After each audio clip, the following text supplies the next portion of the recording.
From WXXI News, this is Connections. I'm Evan Dawson. Our connection this hour is made at home.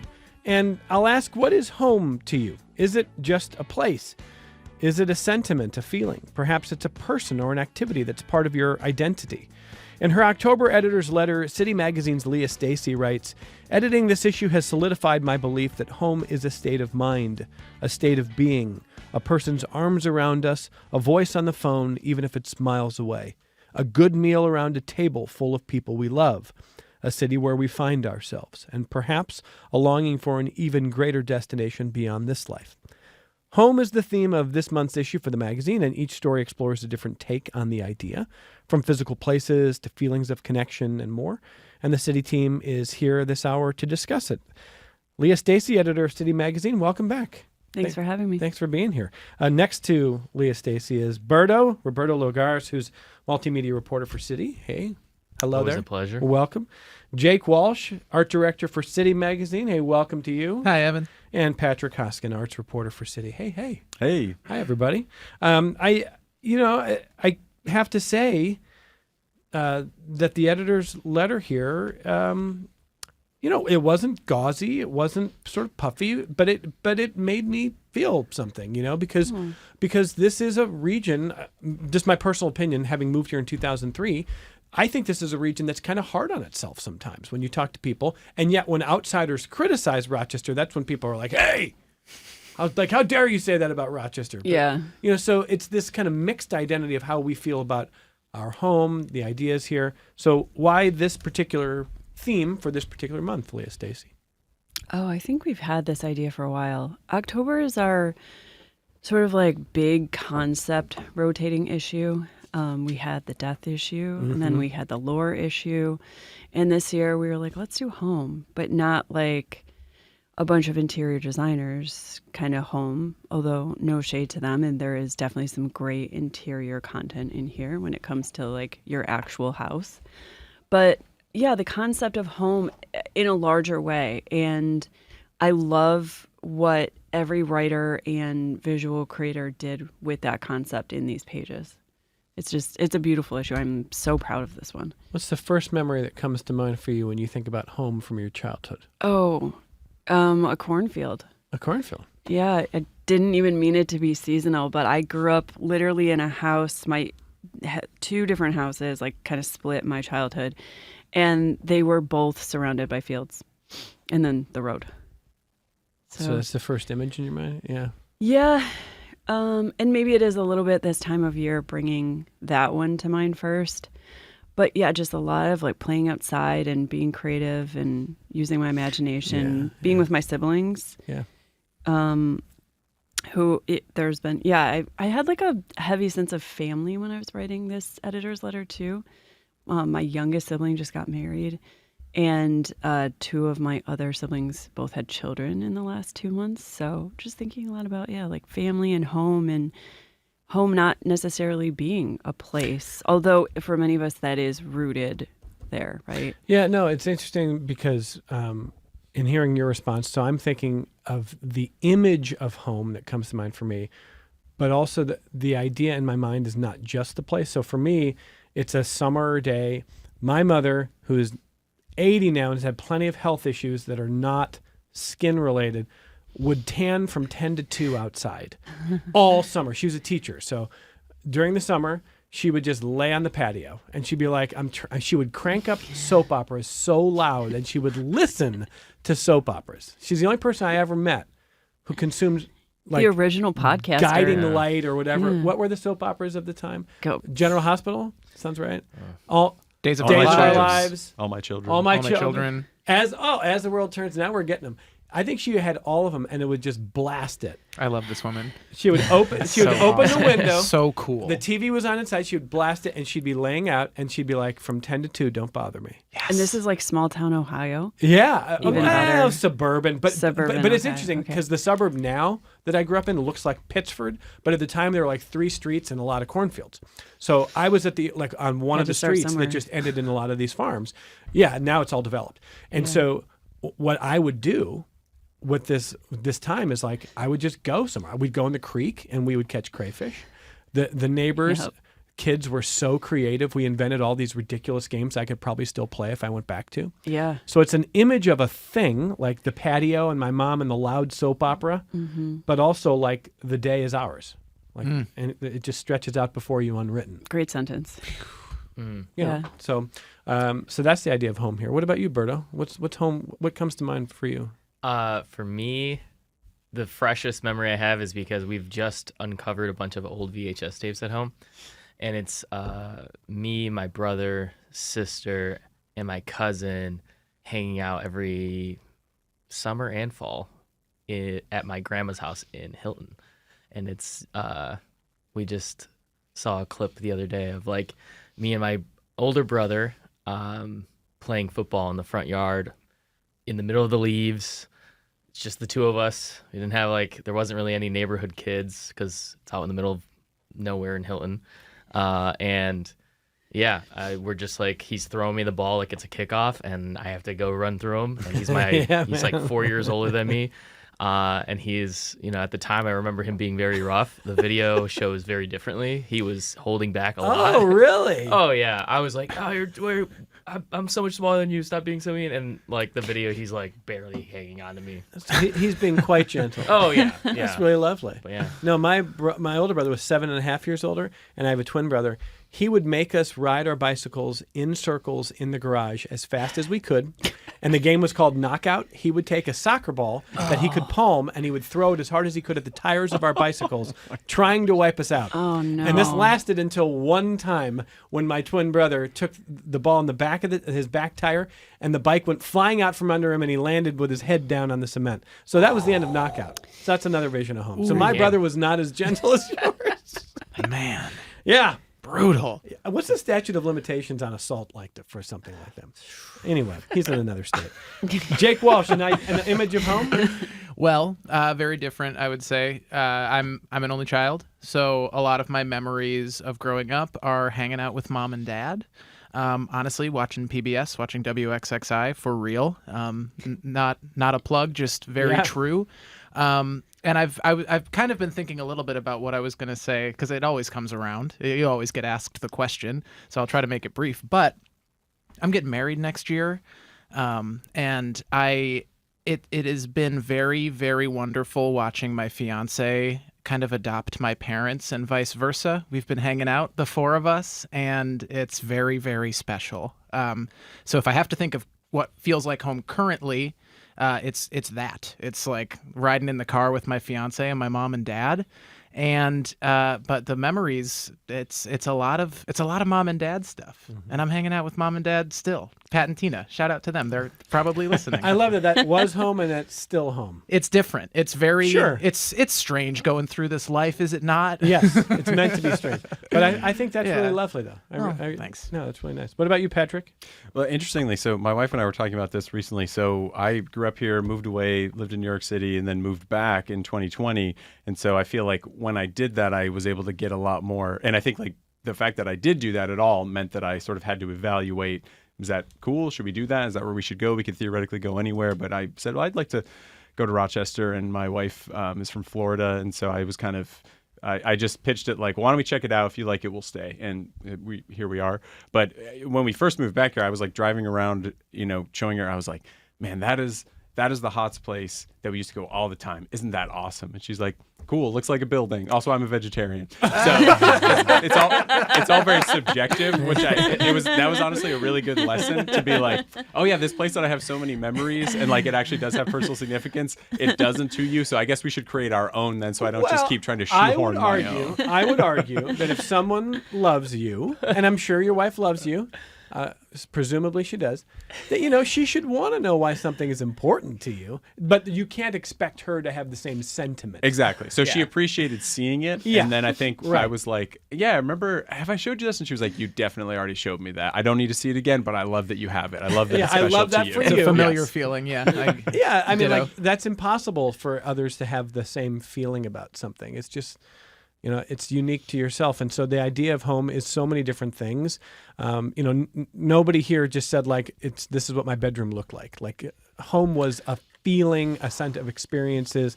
We're going to kick Jake out earlier here because we got other colleagues coming in. So what else from this issue pops that you want people to know about? Because there's a lot of different layers that we're going to be talking about. I love the idea that Patrick's talking to expats who are elsewhere and like, what does home in Rochester mean to them now? And Berto does this cool essay on an old house I didn't even know existed, and I know, no, I cool. didn't. I know, It's on the cover. Oh my I goodness. know, Yeah. I know. We taught Evan Dawson something. Oh Nice. yeah, we're gonna talk sanctuary. We can cities actually in a minute. stop I mean, now. Yep. Yeah, we're That's the done. show. We did it. I learn stuff all the time. Come Now on. I have a question on air. Yeah. Am I coming back or am I gonzo? If I'm coming back, I will save it for later. If I'm not, I brought visual aids that I will show quickly. You can come back. Okay. All right. You can save it for the For end. now, check out the cover, and then we'll talk about it later, perhaps. Nice. Let's close the hour with this cover because it's beautiful. Oh, thank you. No, Okay. I, Yeah. I love that idea. We'll see here. if I stick around. And if you're watching on YouTube, it's a let's big see if I building, can- folks. There we go. There we go. Hey, if you're watching on YouTube, subscribe, like, and subscribe. WXXI News on YouTube. It's really, really nice that we can find you on all these different platforms. And so please subscribe. It matters to us. It helps very much. So please subscribe. Please like. So we're talking about home. The issue is out now. And before we bring in Gino, let's talk about this house, Berto. Can we talk about this? Yeah. So, Leah, why were you surprised that I didn't know about what's this house called again? The Stone Tollin. Stone Tollin House. That's right. So I'm going to pull this essay up here. I guess I maybe assumed that you would have gone to one of the good luck dinners that's happened there. 'Cause that no. seems very on brand for you. And this is not that far from the East Ave Wegmans.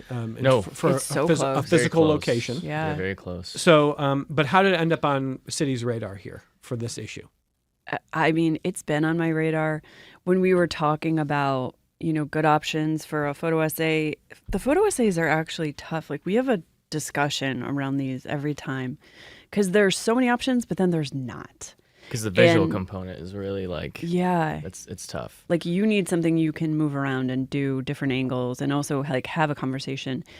And I'm happy to hear actually that you didn't know because I think a lot of people don't know the story of this house. I think people drive by it and they're like, "Oh, look at that old orchard in that old house." Yeah. And they just have no idea. Like maybe someone lives there, maybe they don't. They don't know it's the oldest building in Monroe County. They don't know the history of people coming through here on the trade routes, early on and staying in a little inn and pub. So, yeah. And had you ever been there?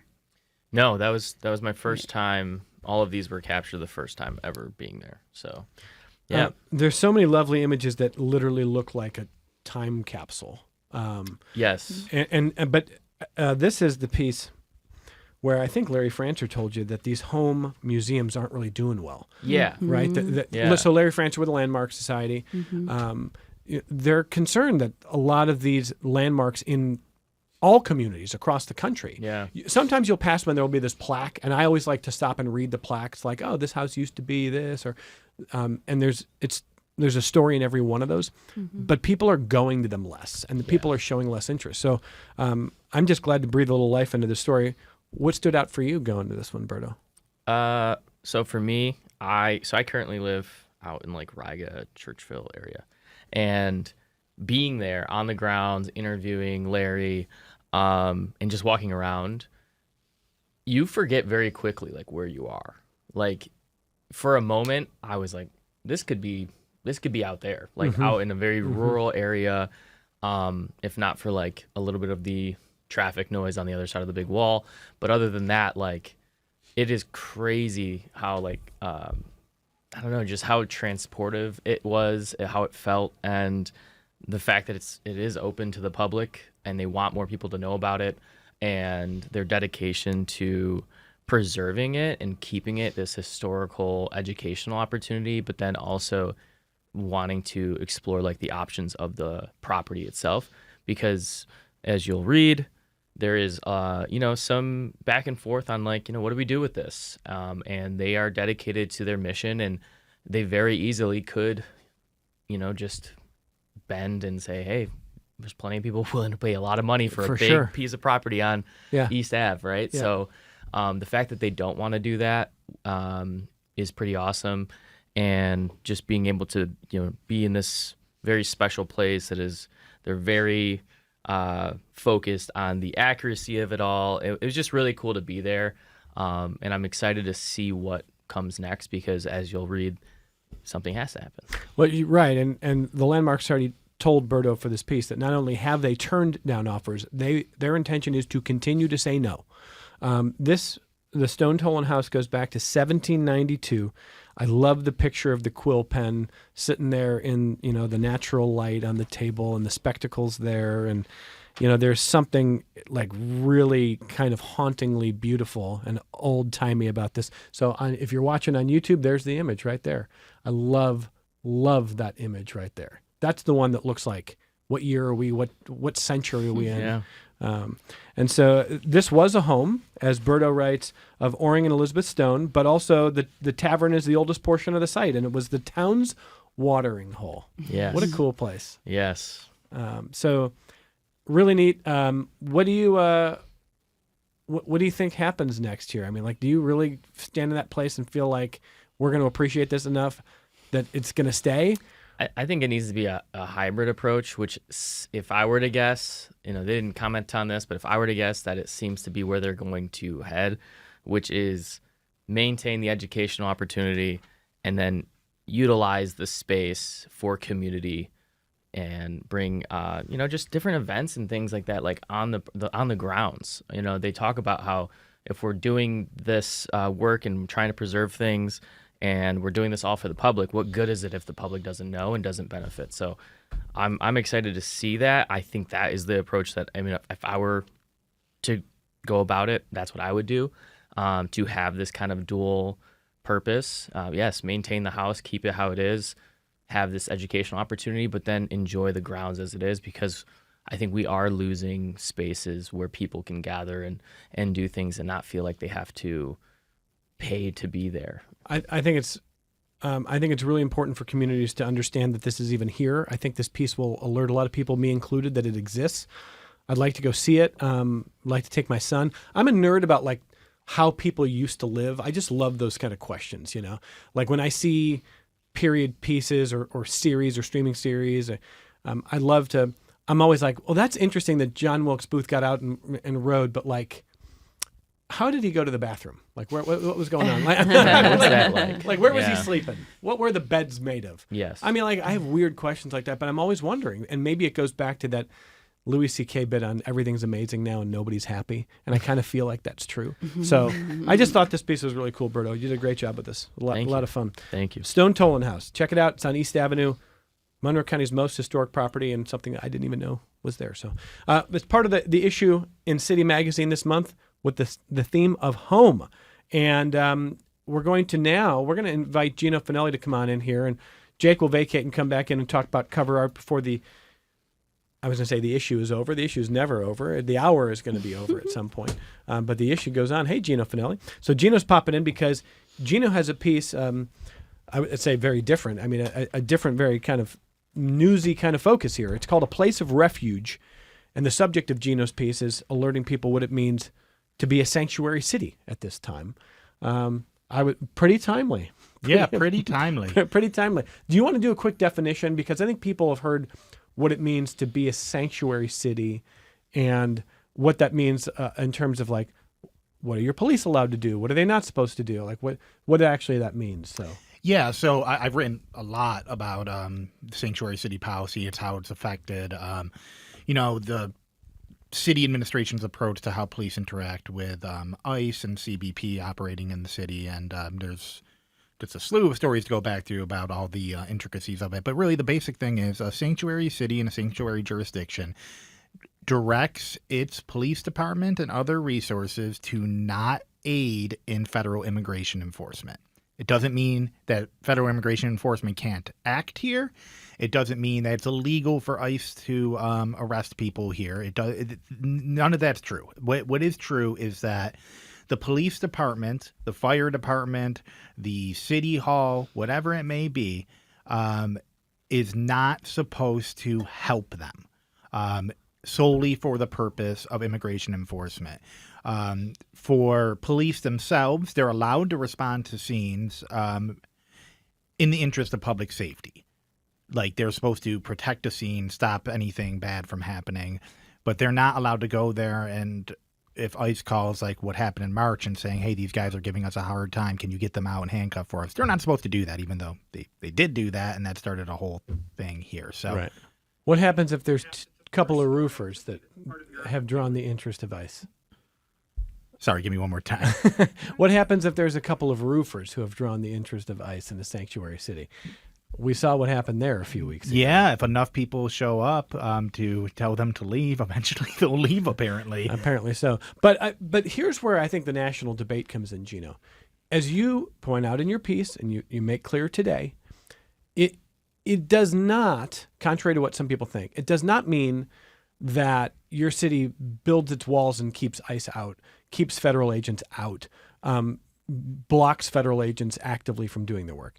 There's a difference between blocking the work and not participating in the work. But I think some people see that as a distinction without a difference, that if you're law enforcement and federal agents show up and they need assistance, you ought to be assisting them. And if you simply give them the cold shoulder, that is the same thing as being sort of anti-cooperative. What do you think? Well, I think it comes down to a constitutional argument and how you interpret it. Yeah. The 10th Amendment of the Constitution says that all federal, every law that is not specifically designated to the federal government falls on the states. So essentially, federal immigration enforcement, they are the ones responsible for immigration enforcement, not the states, not the cities, not the counties. That's kind of where the whole sanctuary city argument lies, that like, hey, it's not our responsibility to be upholding federal law that is solely a federal responsibility. So we're not going to do it. Like, that's really what it comes down to. Could a city help? Could counties help if they choose to? Yeah, they're doing it all over the country. But that legal argument indicates not yours, the general yours. Someone who holds this view thinks that participating with ICE is a courtesy. It is not a requirement. Exactly. Right. Yeah. It is something that is voluntary. Right. And this goes back to a whole states' right argument that you can get into. But I think a good parallel that you can draw, not exactly the same, but is legal marijuana in legal states, which is still federally illegal. Could the federal government come in and crack down and raid dispensaries? Yeah, of course. They did that in Colorado in 2014 when they first started legalizing. But there has become an understanding that states have autonomy to set their own laws and to enforce them in their own ways, even if they run counter to federal law in some cases.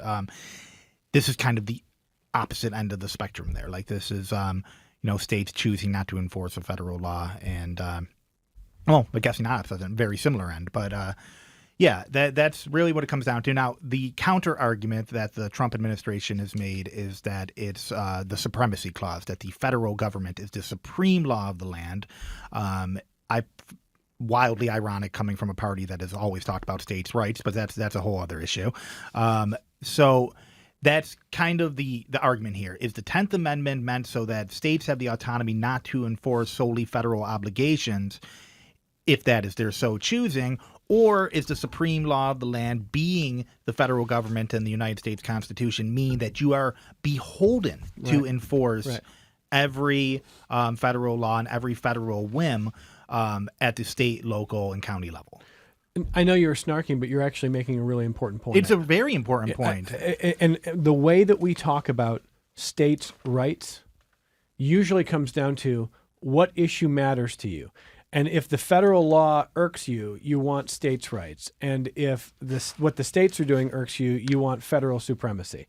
It's I don't think we are consistent enough with our principles, Gino. It's called being a hypocrite, and there's no other term for it. Like if you don't like a judge's ruling, that is an activist judge. And if you do like a judge's ruling, that judge is just a strict originalist. That's right. You're all for law and order until someone you like gets arrested. Well, I mean, I just want to urge people to be consistent with their principles, even if your own team is on the opposite side of that. And that's tough. But what you're describing is true, that this was supposed to be a lot of laboratories of democracy. And that would be messy. And states would have legal marijuana some places, not here.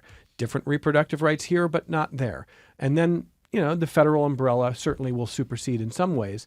I think it probably supersedes more than some of the original founding fathers intended. But then again, I have learned never to speak for the founders. So yeah, that's a good rule of thumb, right? I would say so. Don't get into a land war in Asia. Don't try to speak for the founding fathers. Yes.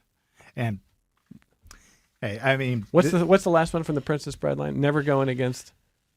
Oh boy, when death is on the line. Come on, Patrick Hoskin. It's been so long since I've been a seen that minute. movie. You've Oh, seen man. Princess Bride. Come on. I have a seen. minute. I think I was like in 8th grade when I saw The Princess Bride. So my memory of the direct quotes from the film, Yeah, which is what I came in here to talk about. to It- begin it with. is.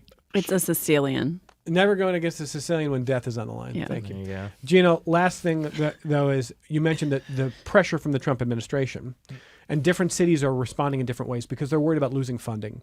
They understand this administration will absolutely try to cut funding to states, municipalities, if they run afoul of what their preferences are. So far, Rochester seems to be pretty firmly standing in favor of being a sanctuary city, despite the pressure. I'd say we're doubling down. Doubling down. Yeah. So we back in, I think maybe late March, early April is when it was filed. But the Trump administration is suing Mayor Malik Evans and Council President Miguel Melendez over the sanctuary policy, Yep. stemming from that March traffic stop that I talked about earlier. And there was originally a proposal for a revamped sanctuary bill, including a lot of LGBTQ protections and some actual guidelines for discipline for people that violate the sanctuary policy. That went through a revision process. The original version was kind of wildly illegal, but the new version, which passed in July, is just reaffirming the policy that we had in 1986 and making it more solid that like there will be consequences of people that violate it if city employees choose to ignore this based on, at this point, to be frank, it's usually political belief. It would be the reason that they would violate the policy because they believe what is happening is good. And yeah, there's guidelines for discipline up to termination now. So that was the administration being sued by the federal government, the president specifically going after Rochester over these policies and saying, hey, we're going to make them even stronger as a response to it, which is something to watch. I mean, it's interesting. No, that's something I'm sure we'll see more reporting on as it develops. Thanks for being here. Never going against Gino Finelli when death is on the line. Oh, yeah. Is that the updated version? That's the updated version, yeah. Princess Bride It's on your 2. business card, Gino. Thank you, Gino. Yeah, there's a new Haitian restaurant that just opened on State Street, so I'm going to go over there now. I didn't know where you were going with that. That's where you're going. That's it. I'm doing a plug for the new Haitian restaurant on State Street because I want it to stay open. Oh, there you go. Bye. Gino, thank you very much. We're talking about the home issue of City Magazine. Gino Finelli's piece in there is on sanctuary cities. A lot of different stuff that we're covering in the issue this hour. Let's take our only break of the hour. We'll welcome back our colleague. Well, Jake will come back before the hour's up. We're going to talk to Veronica Volk about her story from corn mazes to kangaroos. We're going to talk to Patrick Hoskin about talking to Rochester expats about what home means to them. Talking about home on Connections. Welcome back to Connections. Listen to this note from Jess, who writes to the program to say, "Hi, Evan. In my mind, I have physical images of home from the houses I grew up in to the house that I currently live in. But my fiercest image of home is my mother, Joan, who died 7 months ago. I'm crying in my office knowing that I can never go home again because she is gone." Oh, Wow. Oh, so man. sorry. Yeah. Jess, first of all, we're all sorry for your loss, and thank you for sharing that. And I would just say, your loss is really fresh, and everybody responds differently to that. But it may be over time that that image of home of your mother, that will always be home to you. But you might eventually find comfort in that memory that you have with her in so many ways. In so many ways, I think about, my family, which has changed a lot. But there's a lot of comfort even in those I've lost. And that does feel like home. So thanks for sharing that. But that drives home the point that the editor of City was making. Leah Stacy's point is it's not just a physical place. It's often an experience, a set of memories, a connection, often family related, but not always. And that's true for Jess. Yeah, very often tied to people. People, yeah. Jess, thank you for that.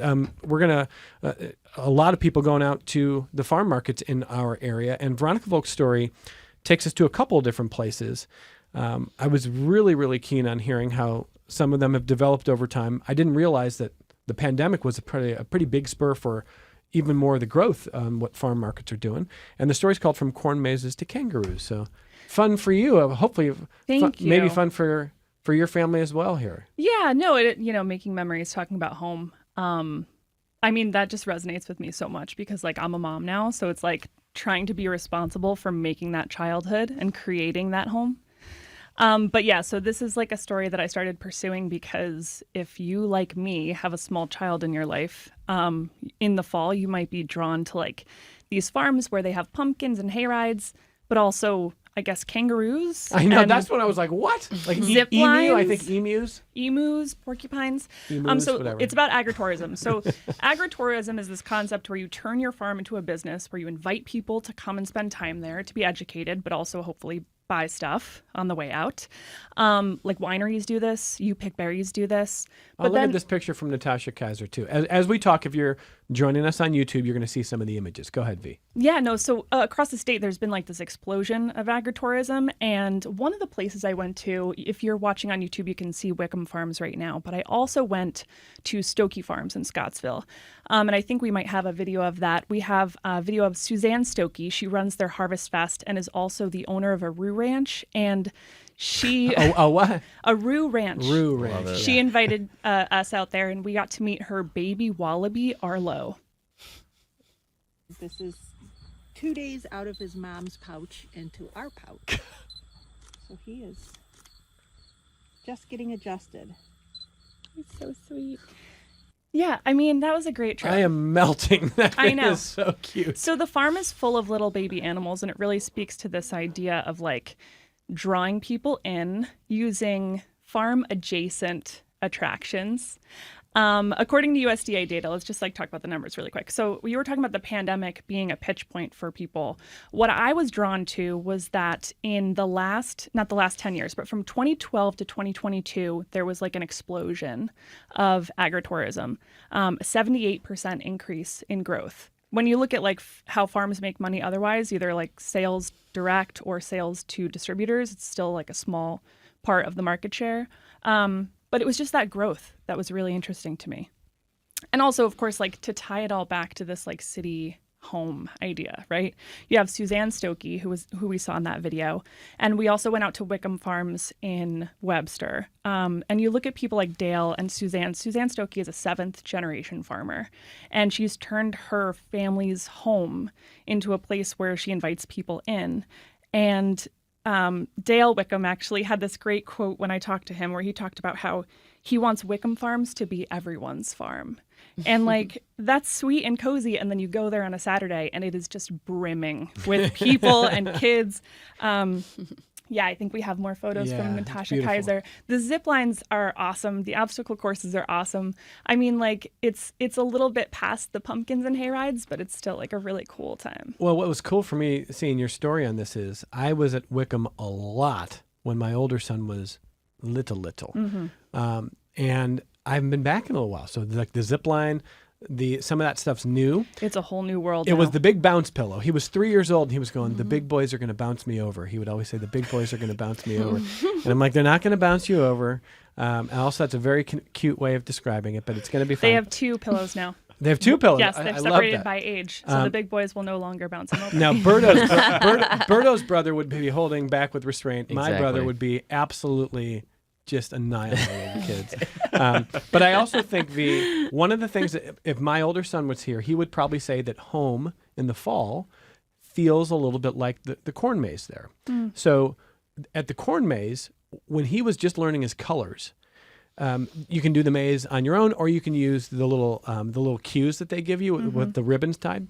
And sorry if I'm giving this away and if this is still the key here, but it was blue above red. So he would go, blue above red, and we'd kind of go flying Is this around. at Wickham? Yeah. They And- totally changed it. oh, It's all right. Bill's trivia now.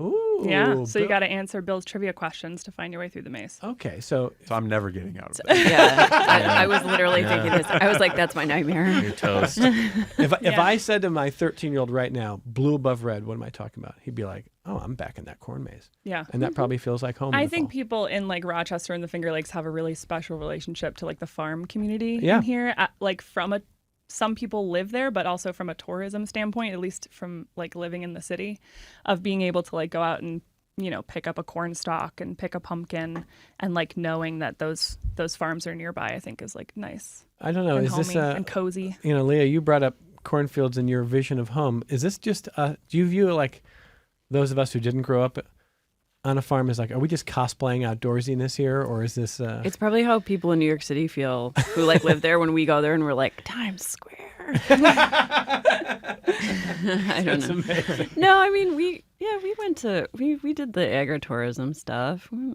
got apple cider donuts and corn mazes and got stuck and had to be rescued out of them sometimes. And yeah, Pick apples and then bake pies and yeah. Nice. Did you just quote the National? No, Oh, I wish you did though. the timely references, Yeah. you guys. It's great stuff. Nice visuals from Natasha. Thanks for the work there. And we got one more kangaroo video. we It's just just B-roll. So again, watch it The on WXXI News adorable YouTube, where you should like kangaroos. and subscribe. There. Oh my gosh, look at those guys. So so what you're seeing there is a few of the farm's kangaroos. For those of us who aren't watching and just listening, a few of the farm's kangaroos and one of their joey kangaroos. So they have like little babies up there too. And I just want to say, this is not like a rescue. They are just. Suzanne is very into like exotic animals. She's always loved animals, and so she just wanted to make that sort of part of their niche. That's part of it too, right? As more and more farms get into this entertainment industry, you got to find something that sets you apart. What are you going to go out to Scottsville for? Where do the kangaroos go in winter? I was going to say, aren't they cold Yeah.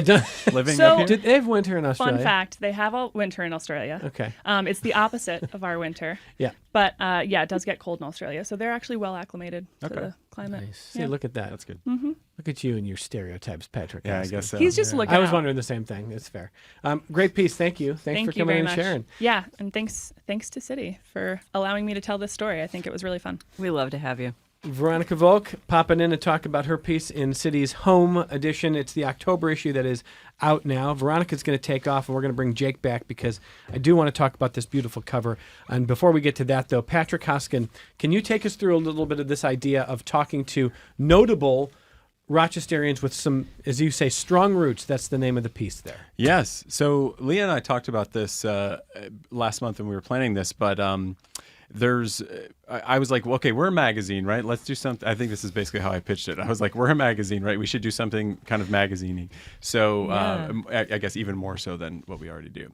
So the idea I had was really, and again, I think this goes back to the kind of the recurring conversation throughout this this discussion that we're having about home as a feeling, or as much as it is a physical place, and kind of what the emotional resonance of that is.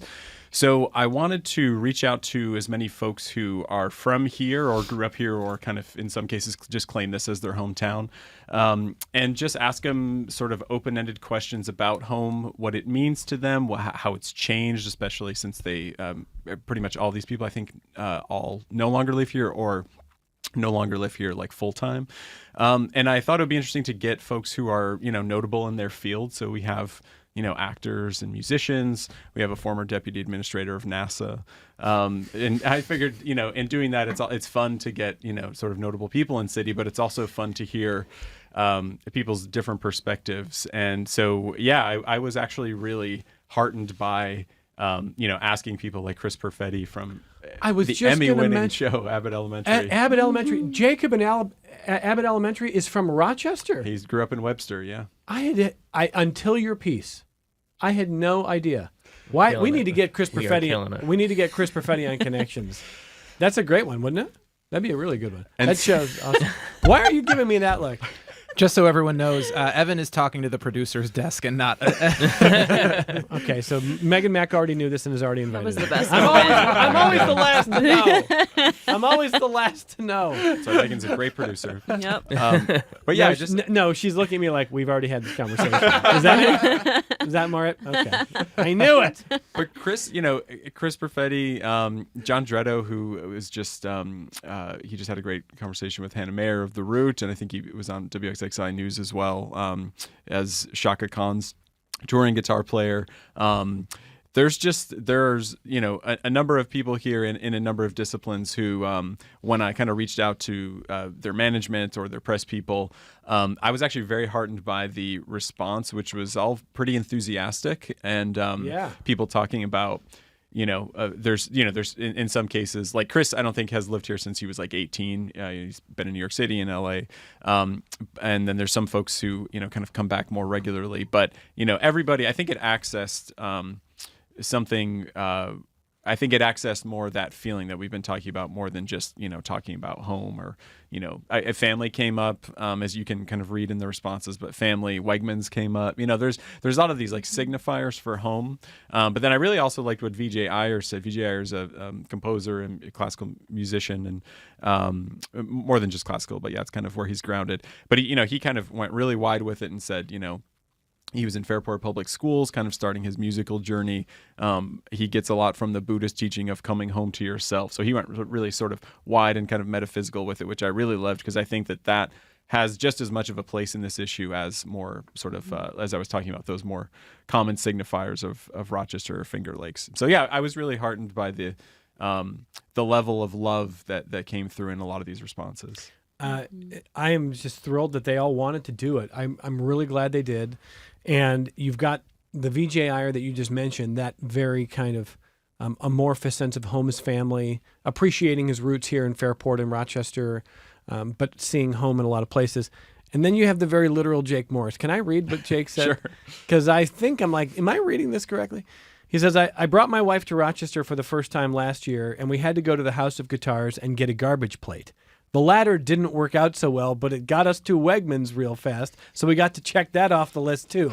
I'm like, did he send you something about bowel distress? I think he did. And to be fair, he was when I emailed him directly, he said, hey, I'm actually doing a lot of home rental right now, so I'm just going to kind of bang this off real quick, which I also loved, because I honestly think there's something to be said about not fussing over it too much. So there you go. There you go. One of the great drummers out there. That's drummers for you. Drummer's named Jake. Get it done. Hey, true. Another drummer named Jake. No, great stuff. Really fun there. Was there, are you allowed to say this? Was there anybody who didn't respond that is going to be on the next list? There were some. Kristen Wiig will never respond. I hate to say that. Now I'm in trouble if she ever hears me say that. Kristen Wiig's great. Are you kidding? I'm a huge fan. I'm an enormous fan of Kristen Wiig. I've never met her, never talked to her. She has roots in, I think, Brighton and Canandaigua, but That's right. I don't have any sense that she does a lot back in the community. I hope she does. And if I'm wrong, she's going to make me look really foolish and come on the show and stick it to us. When she's on the show soon, she's going to be like, yeah, but you said all those things. Yeah. That would But yeah, there's some folks. We made a really long list, and we only got, these 9. So hopefully we can get some in the future. I mean, these 9 are great. It's a great start. It's a great concept. I do love, there is so much affection for Rochester in these responses. So Definitely. That was really cool. You probably saw the same thing as the editor, these coming in. Isn't it nice to see what people are saying about our city? Yeah. I also, as a food and drink person, that's another thing that really grounds people to a place. And I think almost every single one mentioned, or at least half. Yeah, we'll go half. That's a little bit more realistic. But just the mentioning whether it was Wegmans or Schaller or Rubino's, and it's great. Yeah, and you mentioned in your editor's note, sometimes it's being around a table, with people you love. Yeah. And that's why I think I'm not surprised to see the responses about the food places. It's the third places. Third places are home, right? Mm-hmm. Your third place can feel like your favorite coffee shop that is, every time you walk in, you feel a little sense of comfort. That is very much home, I think. Yeah. And we're lucky to have a number of those places. Your favorite restaurant, the place that you get a cocktail that you can just relax for a bit when you feel like you can't slow down. That's home. And Rochester has such great examples of that. So really, really cool piece. That was a lot of fun. That was cool. Did you do anything else in this issue? I did. I wrote a piece about soundtracks, Yeah, which we won't cover because we just talked about that yesterday. But apart from that, it just was hanging out. I also have my appendix removed. Thanks a lot for asking. I actually didn't even know that. Did you not? No. Are you doing okay? I'm doing great. Yeah, but I missed a little bit of work because I was in the hospital. Okay. I yanked it out of there for him. Nice. I got it. And by the way, I think I've reached the limit of how often I can use that because it's very outpatient. And so I think this will be the closing of the door on using that anymore. Yeah, But you're right. Like if you say to somebody, I'm sorry, but I had my appendix out, they're like, whoa. And you're like, in April. Yeah. Then they're like, well, Yeah, there is a statute of limitations on the appendix came out, therefore. It's been a lot of fun talking to the team from City about the home issue. It's out now. The cover is beautiful, and I will once again show the YouTube audience this beautiful cover, kind of this haunting, gorgeous image here. And Jake, tell us about this. Oh, sure. Well, Thank you, by the way. I didn't mean to sort of build up my re-entrance onto the show by I being keep like, blocking my face. I'm not doing this anymore. The team No, block downstairs your is like, face. what are It's you okay. doing? There we go. Go ahead, Jake. So for this one, as I do with a lot of these covers, I kind of looked back to things that kind of already exist in this space, and I'm deeply, deeply influenced in all corners of doing graphic design stuff and art direction by old magazines. And I went back sort of into some archives, and I don't know if I have really much of a read on where the cameras are, but I did bring some visual aids. I should maybe put it over cool. here. What do we got here? Is this working? Is this reading to the camera? Here, you give them there to we me, go. and you talk about it. Give them to me because. There we go. Here, I'll have you shuffle Do it through late them. night And if style. you're not watching on YouTube, this is still going to be compelling because Jake's going to tell you about the art I'm really of gonna. this craft. I'm going to sell and compel, as Evan told me off mic. Just kidding. I never would use that phrase. So a lot of these, that there's only 4 of them, but most of them are from the mid 1900s. 1934, I think, is the year that I had randomly clicked on when I was looking through all of these. But here's one that I really love that I drew a lot of inspiration from for this cover, both in the imagery. And then also sort of the format of So this the is page. This is House and Garden. Describe the image here. House and Garden. So House and Garden, a Condé Nast publication, which is interesting to see as a subhead. But basically, what you're seeing is strong typography up top that does not obfuscate the image below. And it's really all 4 of these images that Evan is Vanna Whiting through, which I really appreciate, feature 2 things, which is strong typography and a central image. And that really is the whole secret to me, especially for magazine covers, but specifically for interior design and architecture magazines. Since the 20s, they have looked like this. And I think that there is something very, if it isn't broke, don't fix it, about this type of thing. It's my favorite type of design. It is high contrast, it's big, and it's bold, and you'll see a lot of that in City. But yeah, and also it really, really rests on the quality of the photo that Berto took of the Stone Tolan house. I love the geometry of this picture. I love the dynamic range of it. I had the color for this cover set before I chose the image. And once we plugged in this image, after looking at the architecture, no pun intended, of the cover, it was like, oh yeah, here's the whole thing. It's here it is.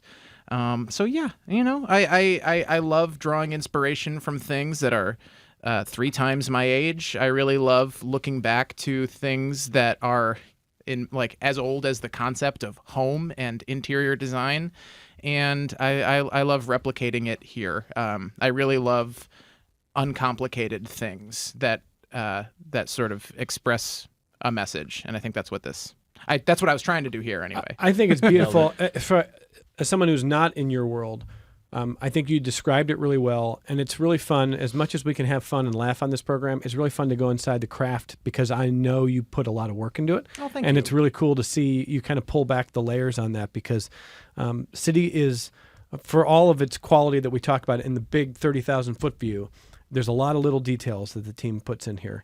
Berto's image is great. Going back to a theme here, Berto, I'm looking at this thinking, what comes to mind for me is there's natural light only in this image of the old Stone Tolan house, right? That was on purpose. Every single photo is natural light only. Natural and light it was only. all shot on film. And the photo that you like could potentially be the first published image of a photo that was taken on a film stock that was launched, I think, within the last 2 years out of the United Kingdom.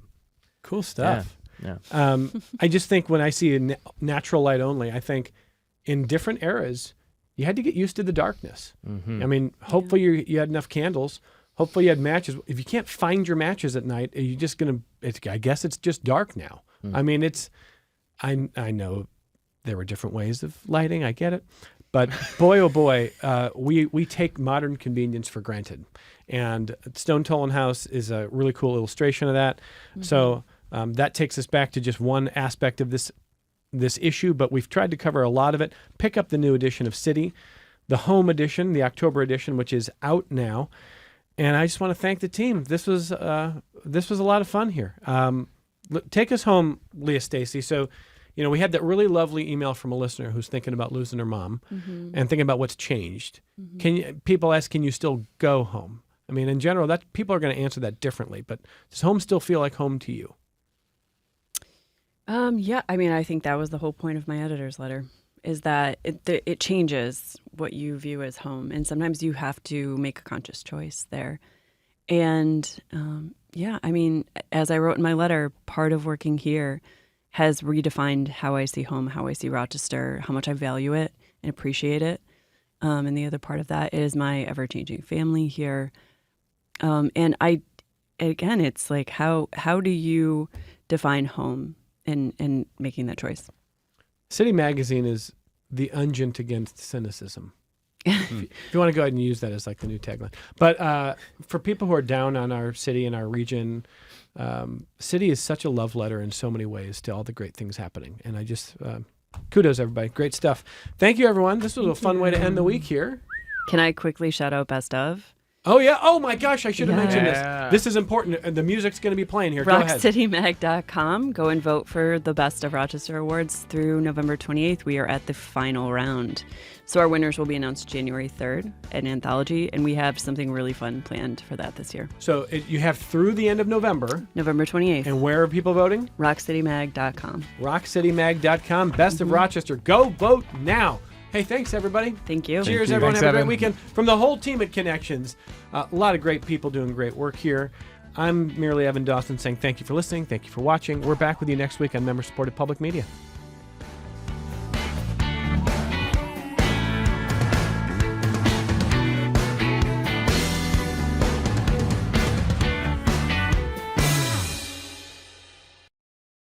This program is a production of WXXI Public Radio. The views expressed do not necessarily represent those of this station, its staff, management, or underwriters. The broadcast is meant for the private use of our audience. Any rebroadcast or use in another medium without expressed written consent of WXXI is strictly prohibited. Connections with Evan Dawson is available as a podcast. Just click on the Connections link at WXXInews.org.